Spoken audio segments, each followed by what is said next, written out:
somente uma divindade.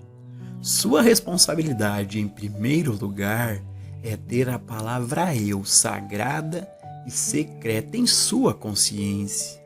E que assim seja, que você se mantenha em retidão.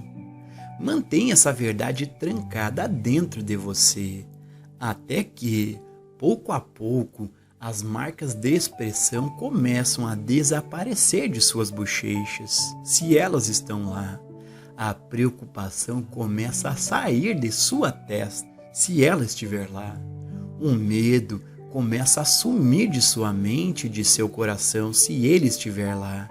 De repente, você descobre que a presença foi antes de você para endireitar os caminhos tortos, sem que você a tivesse conscientemente enviado para isso.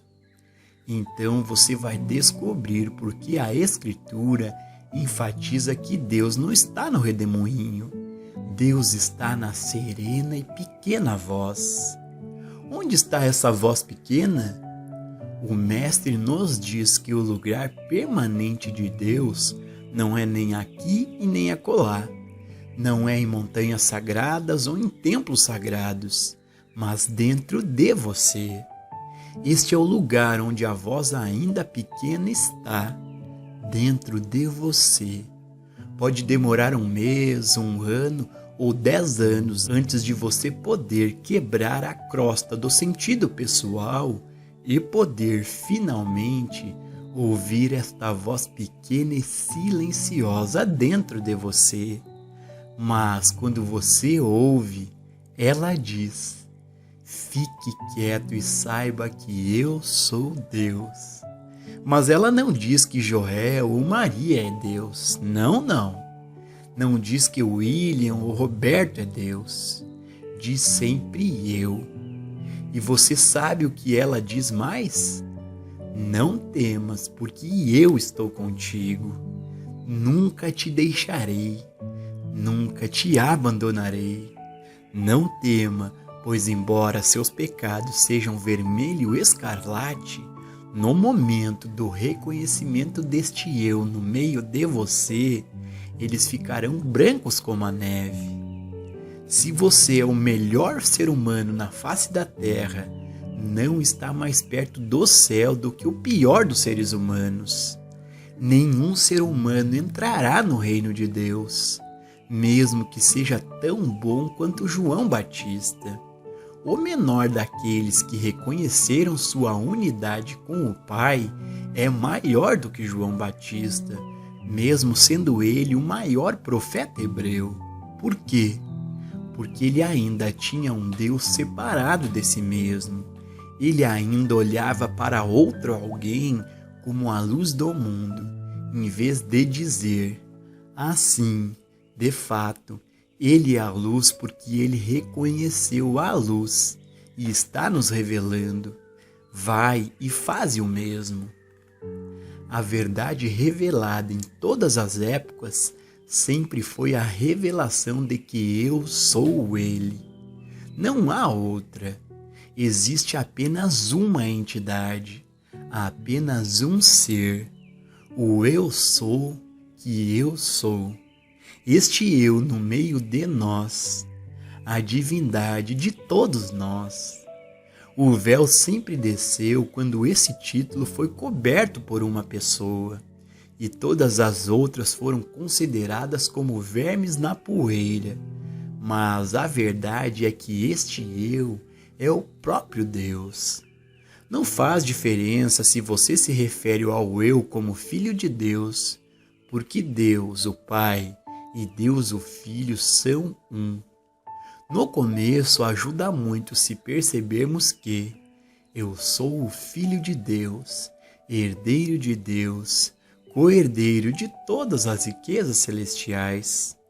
Em seus últimos estágios de desenvolvimento espiritual e por causa da sua unicidade, o Mestre ainda diria: aquele que me viu, viu o Pai. Para ter a certeza de que ninguém perca o caminho, advertimos os nossos alunos a nunca dizerem eles mesmos: eu sou Deus. Não é nem mesmo sábio expressar uma declaração como: eu sou o Filho de Deus. O caminho ideal é apenas dizer: eu, e pensar no que ele significa. Então, no tempo certo, você ouvirá a voz dizer: eu, dentro de você, sou Deus.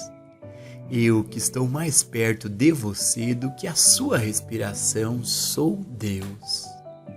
Quando você ouvir isso, você terá feito contato com a sua fonte. Normalmente, se você simplesmente repetir as palavras, você estará apenas dizendo as coisas a partir da mente ou do intelecto. E quando saem da mente ou do intelecto, não são verdadeiras. É apenas quando elas vêm do próprio Espírito de Deus que elas expressam a verdade. Permaneça secretamente na verdade do ser. Esta é a era em que a verdade está revelando-se em nós, para nós e através de nós. Esta é a era. Esta mensagem não é minha. Eu não a inventei, não a descobri nem a criei. Era uma revelação e agora está correndo ao mundo. Além disso, essa verdade que agora é revelada na consciência está sendo revelada não apenas na minha consciência, mas também na sua. E não apenas através da minha consciência, mas também através da sua. Mas você não precisa falar. Você não precisa falar disso. Você não precisa fazer proselitismo com ela. Você só precisa permanecer com ela e nela. Permaneça com esta palavra dentro de você. E você estará pregando a todos, mas no silêncio, aos que são receptivos. E você, em sua vida, talvez nunca saiba quem a receba. Minha experiência tem sido que, quando esta verdade é revelada em minha consciência e realizada nela como sagrada, alguém sente isso em algum lugar. De alguma maneira ou de outra, aqueles receptivos e responsivos à verdade serão levados a ela, seja para uma pessoa ou para um livro. Vou fazer um comentário aqui, pessoal. Tamanha graça que é nós termos acesso a este conhecimento. Então que a gente seja grato à graça de Deus por ter nos revelado estes ensinamentos. Eu quero fazer aqui um agradecimento especial, uma gratidão profunda que meu eu humano sente pelas pessoas que me fizeram chegar este conteúdo em mãos, ao professor Hélio Couto, onde eu conheci o Joel, mas a mente ainda não estava preparada. Faz muitos anos, li o Caminho Infinito, mas passou despercebido. E agora, mais recentemente, ao professor Sandro Lambert, onde eu me reencontrei no Joel, e eu tenho uma profunda gratidão humana a eles e a todos os estudantes que compartilham desta divina mensagem que o Joel trouxe, e que é uma verdadeira graça de Deus a gente ter acesso. A gente possa agradecer profundamente a graça por a gente estar tendo acesso a essa verdade que liberta. Seguindo aqui a leitura. A responsabilidade que está em seus ombros não é para ir ao mundo para ensinar ou pregar, porque isso não é da sua decisão, mas de Deus. Sua responsabilidade está em viver e demonstrar vivendo, e isso é tudo. Daí em diante, o eu, que é a sua divina consciência, conhece as suas necessidades e o conduzirá para a sua atividade legítima. Vai levar você exatamente no caminho em que você deve ir. Quando Pilatos perguntou ao mestre o que é a verdade, o mestre ficou em silêncio. Como poderia ele dizer a Pilatos a qualquer Pilatos, eu sou a verdade? Eu mesmo detestaria dizer isso para a maioria dos meus alunos. No entanto, o discernimento espiritual me revela que eu sou a verdade, a única verdade que existe. Eu no meio de você é a verdade. Eu no meio de mim. Eu no meio daqueles na prisão. Eu no meio daqueles no hospital. Eu no meio daqueles em instituições para doenças mentais. Eu em qualquer lugar, em toda parte, sou Ele.